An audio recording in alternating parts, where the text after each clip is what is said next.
आज बसंत पंचमी है, भगवान देवादिदेव महादेव का आज बसंती पुष्प से सरसों का जो फूल होता है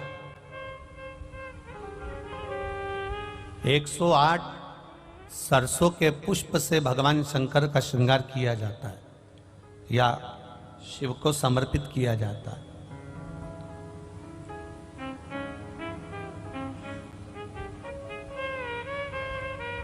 अगर डॉक्टर बोल भी देता है कि ऐसा लग रहा है कि कोई बड़ी बीमारी आने वाली है, शरीर में कोई ऐसा रोग आने वाला है कि ये बहुत बड़ा रहेगा, हम उनको हमेशा कहते आए हैं कि प्रयास करना कि बसंत पंचमी के दिन सरसों के फूल 108 शंकर भगवान को चढ़ जाएं, उसके बाद जांच करवाना प्रारंभ करो, बड़ी बीमारी नहीं आएगी, बाबा उसको टाल ही देगा। उसका नाम महामृत्युंजय है, उसका नाम ही महामृत्युंजय। और हमने पहले भी बैतूल की कथा में कहा था कि सरसों का जो पुष्प होता है, कोई आप कार्य करने के लिए जा रहे हो, कोई ठेकेदारी करने के लिए जा रहे हो, उसमें भी सरसों का पुष्प देवादिदेव महादेव के लिए बहुत प्रबल होता है, बहुत प्रबल। पंचमी के दिन जो बच्चा पढ़ने में कमजोर होता है उसके हाथ से सरसों के 31 फूल शंकर जी को चढ़ा दिए जाते हैं तो बच्चा पढ़ने में अव्वल निकल जाता है। उसके बच्चे को कभी नहीं कह सकते कि पढ़ने बैठ, वो खुद बैठेगा। और बाकी के सरसों के फूल आपको मालूम है कि रोग मुक्ति के लिए तो होते ही हैं, ये तो आपको पहले भी वर्णन किया महाराज कि जब कोई एकदम रोग आ जाए और डॉक्टर एकदम बोल दे कि ये रोग भारी आ गया है और इसकी जांचें जाएंगी और फिर ये कुछ भी हो सकता है, तो क्या करा जाता था कि 108 सरसों के फूल लाकर तुरंत शंकर भगवान को चढ़ाए जाते थे महाराज। तो चढ़ाने के बाद में रिपोर्ट अच्छी आती है। ऐसा नियम है, कहीं ठेका कोई ठेकेदारी करते हैं ना, जो ठेका भरते हैं कि भाई मेरा टेंडर आना चाहिए, मेरा ये काम होना चाहिए, मेरी मल्टी बनना चाहिए, या मेरा ये काम के लिए जा रहा हूं, ये काम फतेह होना चाहिए, उसके सबके हाथ पैर जोड़ने से अच्छा एक काम करो, बस 108 सरसों के फूल उठाओ, शंकर जी का उद्धतेश्वर महादेव का नाम लिखो और छोड़ दो, शिव जी के ऊपर एक एक कर कर चढ़ा दो, वो ठेका तुम्हें ही मिलेगा, वो काम तुम्हारे पास ही आए। हम बच्चों से कहना चाहेंगे, छोटे छोटे बच्चों से, आप माता सरस्वती की आराधना करा करो। मेरे बच्चों से निवेदन है, कभी जिंदगी में अगर मौका मिल जाए और सरसों के फूल यदि आपके जीवन में आपको कहीं से प्राप्त हो जाए, सरसों के फूल जानते हो ना, पीला कलर का होता है सरसों का फूल, आप प्रयास करो सरसों का फूल। जिस दिन माता सरस्वती का, मेरी बागेश्वरी का जिस दिन प्रागट्य उत्सव हो बसंत पंचमी का, उस समय पर माता सरस्वती का स्मरण कर कर वो सरसों का फूल आप देवादिदेव महादेव को चढ़ाइए। जैसे माता सरस्वती को ज्ञान दिया था वैसा मेरा महादेव आपको भी ज्ञान दे। वो सरसों का फूल आप देवादिदेव महादेव को समर्पित, केवल आज बसंत पंचमी का दिन, एक ही दिन। शिव को प्रिय है पुष्प में आंक का पुष्प, जो आंकड़े का पुष्प होता है शंकर को बड़ा प्रिय है। और दूसरे नंबर पर शंकर को प्रिय है शमी का पुष्प, बहुत ध्यान देना महाराज। तीसरे नंबर पर शंकर को प्रिय है महाराज सरसों का पुष्प। सरसों होती है ना, जो राई अपन बोते हैं, सरसों बोते हैं, उसमें पीले कलर का जो पुष्प लगता है। हमारा तो निवेदन रहता है जब तक सरसों आए तो प्रयास करा करो कि सरसों के 108 पुष्प शंकर भगवान पर चढ़ाना प्रारंभ कर दो। महाराज ये पक्का है कि वर्ष भर कोई बड़ी बीमारी आपको घेर नहीं सकती अगर सरसों के फूल शिव को चढ़ रहे हैं तो। और प्रयास करना कि सरसों का जो पुष्प होता है, सरसों का जो फूल होता है महाराज, अगर कोई व्यक्ति को किडनी या लीवर से जुड़ी हुई कोई तकलीफ होती है या किसी व्यक्ति का एक्सीडेंट हो गया होता है और उसका कोई अंग रह गया हो, कोई शरीर का कोई भाग रह गया और वो काम नहीं कर रहा हो, जैसे किसी के पांव रह जाते हैं एक्सीडेंट के बाद, किसी का हाथ रह जाता है, या कोई अंग काम नहीं कर रहा हो, वहाँ ब्लड पहुँच नहीं रहा हो, वो जगह एकदम सुन्न हो गई हो, खाली पड़ गई हो, तो उसके लिए शिव महापुराण की कथा कहती है कि सरसों के पुष्प 11 शंकर जी के राइट भाग में, जहाँ शिव जी के गण दरवाजे के द्वारपाल मणिभद्र जिस जगह पर निवास करते हैं, कौन निवास करते हैं? मणिभद्र। शंकर जी के दरवाजे के द्वारपाल हैं मणिभद्र जी। तो मणिभद्र दरवाजे के द्वारपाल में राइट भाग में मणिभद्र जी विराजते हैं। मतलब राइट भाग कौन सा हुआ? जब आप मंदिर से बाहर निकलेंगे तो राइट भाग, मंदिर में प्रवेश करेंगे जब राइट नहीं होना चाहिए, आप मंदिर से जब जाएं तो राइट भाग। मतलब आप मंदिर से राइट से जाएंगे तो शंकर जी का भी राइट हो जाएगा, क्योंकि शिव जी ऐसे बैठे हैं तो शंकर जी का भी राइट हो गया, देवता उनका भी राइट हो गया। तो राइट भाग सीधा हाथ मणिभद्र जी का स्थान। 11 सरसों के पुष्प मणिभद्र के उस द्वार पर आप रख दीजिए, और मणिभद्र के द्वार पर रखकर अंदर जाकर 108 वापिस जब आप बाहर निकल रहे हैं, ये पुष्प आप रखने के बाद एक बार बाहर जाएंगे, फिर वापिस आएंगे मणिभद्र के रखने के बाद, और अंदर जाकर 108 सरसों के पुष्प शंकर को समर्पित करेंगे महाराज। उस सरसों के पुष्प जो शिव जी को आप समर्पित कर रहे हैं उसको वापिस लेकर आएंगे, श्री शिवाय नमस्तुभ्यम बोलकर उस सरसों के पुष्प को महाराज सरसों के तेल की बोतल में उसको डाल लीजिए।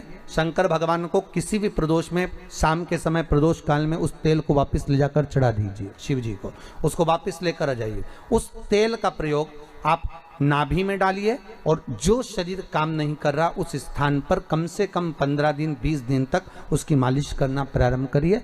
बाबा चाहेगा तो चलाने का प्रयास कर देगा, और वो अंग, वो शरीर काम करने लगेगा। मणिभद्र का स्मरण, श्री शिवाय नमस्तुभ्यम, सब बोलिए एक बार जमकर, श्री, अरे पहले बोल दिया, हमारे साथ तो बोलो, श्री शिवाय नमस्तुभ्यम। भगवान शिव के मंत्र का स्मरण कर कर करते सरसों का जो पुष्प है उसमें आनंद की अनुभूति है, आनंद के लिए। सरस्वती जी का एक नाम शारदा है। क्या नाम है? जम के बोलिए जरा, शारदा। ये शारदा नाम कहां से पड़ गया?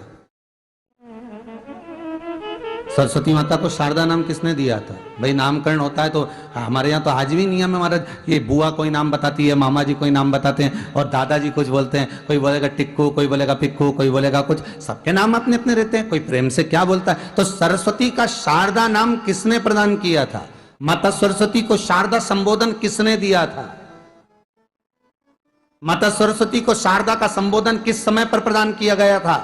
जिस समय पर शंकर और पार्वती भ्रमण पर निकल रहे थे और भगवान ब्रह्मदेव सरस्वती को ढूंढ रहे थे, और माता सरस्वती को ढूंढते हुए ब्रह्मा जब भगवान शंकर की साक्षी में पहुंचे हैं, तब भगवान शंकर से ब्रह्मदेव ने कहा, आप कहीं सरस्वती को देखें तो मुझे भेजिएगा, मेरे पास में भेजिएगा। शंकर भगवान ने उसी समय पार्वती से कहा, पार्वती, जैसे एक स्त्री जो पतिव्रता धर्म का पालन करने वाली है, एक नारी पतिव्रता धर्म का पालन करने वाली होती है, पति को परमेश्वर मानने वाली होती है, पति के चरणों का रसतत्व ग्रहण करने वाली होती है, तो वो पर पुरुष का स्मरण नहीं करती। उसी तरह एक पति जो अपनी अर्धांगिनी के साथ में रहे और अर्धांगिनी के साथ चले, तो पर नारी का स्मरण नहीं होना चाहिए। तो एक काम करो पार्वती, तुम उस सरस्वती को बुलाना प्रारंभ करो।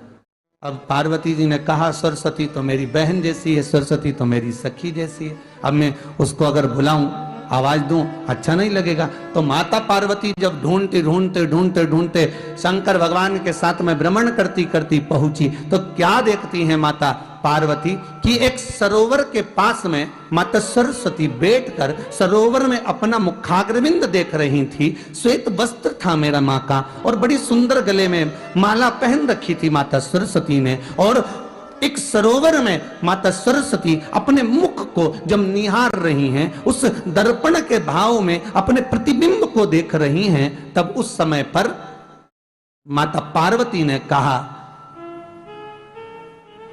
शारदा, सरस्वती को लगा कि मेरा संबोधन ये किसने कहा, पलट कर देखा। सरस्वती ने कहा, पार्वती तुम?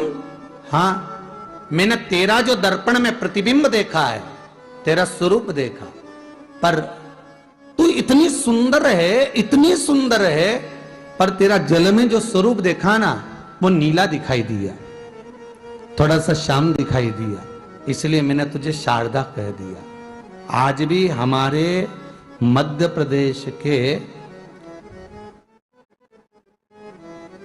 कटनी और सतना के बीच में मैहर में आज भी शारदा भवानी विराजमान है।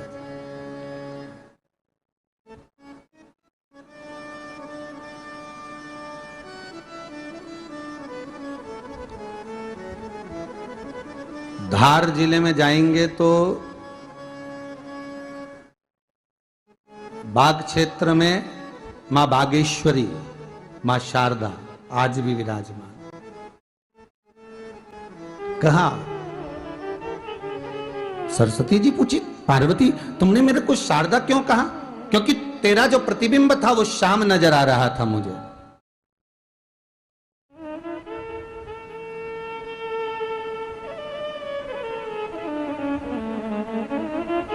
उस प्रतिबिंब को देखकर मैंने तुझे शारदा का संबोधन दिया।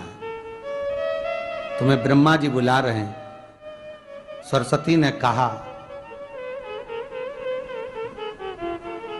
पार्वती मैया दीदी, आपने मुझे जो नाम दिया है, जगत के लोग, संसार के लोग मुझे इस नाम से जब पुकारेंगे तो ये शारदा, ये सरस्वती स्वयं उसके कंठ पर, उसके मस्तिष्क पर सदा विराजमान रहेगी, ये शारदा बनकर। इसलिए हमारे स्कूलों में, हमारे काव्य ग्रंथों में, हमारे जो कविगण रात्रि को जो काव्य पाठ करते हैं, कविता का स्मरण करते हैं, वो सरस्वती की वंदना नहीं करते, हे शारदे मां, शारदा की वंदना करते।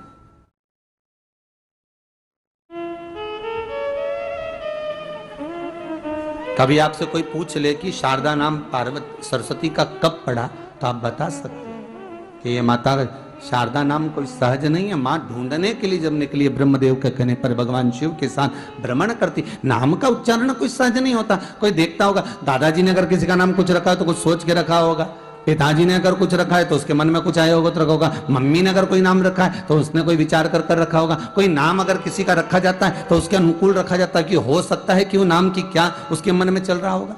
तो शारदा का संबोधन कोई सहज नहीं है। माता सरस्वती का एक नाम शारदा हुआ, इसलिए संबोधन में सरस्वती कम शारदे मां ज्यादा बोला जाता है। आप काव्य पाठ कर लो, नाम जाप कर लो, स्मरण कर लो। विश्वनाथ को कुछ नहीं चाहिए, मेरे शंकर को चाहिए क्या? अगर आपके जीवन में ऐसा लगे कि बहुत बड़ी बीमारी आ गई और आपके घर का व्यक्ति वेंटिलेटर पर पड़ा हुआ है, तो शमी के वृक्ष के फूल ले आओ 7, और शमी के वृक्ष के 7 फूल लाकर एक एक फूल शंकर भगवान को श्री शिवाय नमस्तुभ्यम कहकर उस व्यक्ति के लिए जो पड़ा हुआ है, अंतिम सांसें गिन रहा है, जिसको अटैक आ गया, अंतिम सांसों में जो गिन रहा है, उसके नाम से भगवान शंकर पर चढ़ाना प्रारंभ कर दो। मात्र 7 पुष्प, उस शमी के वृक्ष के 7 पुष्प आप शिव को समर्पित करिए, उसका नाम और गोत्र बोलकर, और भगवान शंकर का मूल मंत्र श्री शिवाय, जम के बोलिए श्री शिवाय नमस्तुभ्यम बोलकर एक एक शमी का फूल शंकर पर चढ़ाना प्रारंभ कर दो। फिर आगे वो विश्वनाथ की मर्जी है, वो प्राण कैसे लेकर वापस आता है, उस काल से छुड़ाकर महाकाल कैसे लाता है, ये वो जाने। आपका फर्ज केवल आप अदा करिए।